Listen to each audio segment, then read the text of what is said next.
તાલુકામાં શ્વાનનો આતંક યથાવત જોવા મળ્યો છે। જામખંભાળિયામાં મહિલા પર શ્વાને હુમલો કર્યો હતો। રખડતા શ્વાને મહિલાને બચકા ભર્યા હતા। સાથે જ કહી શકાય કે જયશ્રીબેન નામની મહિલાને ઈજાઓ પહોંચી છે। તો સરકારી હોસ્પિટલમાં તેઓને તાત્કાલિક સારવાર અર્થે ખસેડી દેવામાં આવ્યા હતા।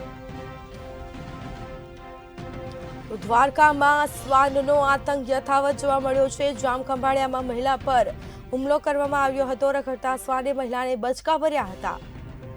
તો જયશ્રીબેન નામની મહિલાને ઈજાઓ પહોંચી હતી।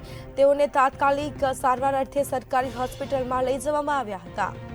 તો રખડતા શ્વાનનો આતંક યથાવત જોવા મળ્યો છે। જામખંભાળિયામાં મહિલા પર શ્વાને હુમલો કર્યો હતો। મહિલાને બચકા ભર્યા હતા।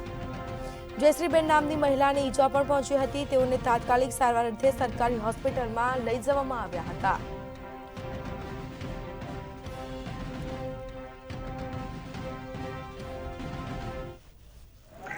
અને મને કૂતરું કર્યું છે અને સરકારી હોસ્પિટલે આવી છું અને અમારા અહીંયા આડોશી પાડોશી મને લઈ આવ્યા છે અને ત્યાં ટાંકા આવ્યા છે। તો તમે સરકાર બંદોબસ્ત કરો, અવારનવાર બધાને કૂતરા એ કરે છે